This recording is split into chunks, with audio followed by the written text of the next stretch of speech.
On a vu ce qu'on a vu dans ceux qui ont souffert, qui ont perdu. On a vu la force de l'eau accompagnée par des objets, tu vois, les conteneurs, tout ça, ce que ça a fait. Comment les gens ont tout perdu, ils ont construit des maisons, ils ont tout, ils pleurent. Voilà pourquoi Dieu dit, ne vous fiez pas à ces choses, fiez-vous en moi. Ne mettez pas votre confiance dans les choses où règnent les termites, voilà, ou les bêtes qui détruisent les maisons. Ça ne veut pas dire qu'on ne doit pas posséder ces choses-là. Dieu le veut. La preuve, il te dit lui-même qu'il va te préparer une maison là-haut. Ça veut dire que le symbole même de la maison, Dieu veut que tu aies une tente, une maison, ok? En fonction de la bourse, de l'argent qu'il te donnera. Mais ne vis pas au-dessus de tes moyens. Mais Dieu, ce qu'il veut au-dessus de tout, c'est que ton cœur ne soit pas dedans. Tu sois heureux dedans, tu admires tes rideaux, comment ils sont beaux, ta maison, ton beau parquet, mais ton cœur ne soit pas dedans. Ben oui. Il ne faut pas croire aussi à des chrétiens qui disent, oui, mais si j'ai ça, c'est charnel. Non, ce n'est pas charnel. Du moment que le bien-aimé n'a pas le moment que le bien-aimé, il n'a pas de mal à venir louer Dieu, célébrer Dieu, ça ne me pose pas de problème. Demain, le bien-aimé peut avoir la plus grosse voiture qu'il veut. Et ce n'est pas le problème, il peut avoir un abus, ce n'est pas le problème. Le problème, c'est est-ce que c'est un adorateur? Est-ce qu'il aime Dieu? Parce qu'on a vu que David, on a vu qu'Abraham avait toutes ces choses-là. Mais c'était des gens qui adoraient Dieu. Tout ce qu'Abraham avait, Jacob avait, ça ne l'a pas empêché de mettre les genoux par terre.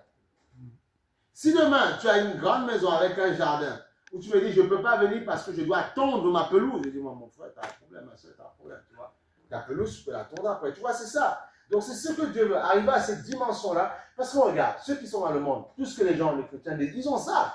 Voilà, mais en fait, tu as quoi de plus? Ils ont ça. Donc, du coup, en fait, ce que toi, tu dois leur montrer, parce qu'on voit que même en ayant ça, ils souffrent, ils sont mal. Même en ayant leur maison, ils souffrent, ils sont mal. Donc, ce que Dieu veut, en tout temps, c'est que tu puisses justement avoir ces choses, mais j'ai ces choses, il a ces choses, mais il est plus épanoui que moi. Comment il fait? Et là, justement, tu pourras dire, viens avec moi, parce que Jésus a changé ma vie. C'est ça, Dieu veut au travers de ce qu'il te donne, tes bénédictions, que tu sois un témoin pour les autres. Voilà. Dieu veut que les chrétiens soient élevés, soient au-dessus de la mêlée. Il veut que les chrétiens soient responsables de ça. Il le veut. Mais surtout, il veut que nous ayons l'esprit. Gérer les gens par l'esprit. Ils vont dire, mais comment il fait? Mais je suis content que tu me gères. Et ces personnes vont venir à Christ. Donc, tout ce que Dieu possède, c'est un moyen. La possession que tu as, les choses que tu as, c'est un moyen pour Dieu pour pouvoir toucher d'autres cœurs. D'autres n'écouteront pas quand tu vas dire, Jésus est Seigneur, viens, je vais prier pour toi. Ils vont dire, ouais, mais qu'est-ce que tu racontes? Ouais, la prière, Jésus. Il y a d'autres qui vont être touchés par ta manière de gérer ta vie de tous les jours. Tout le monde n'est pas touché pareil.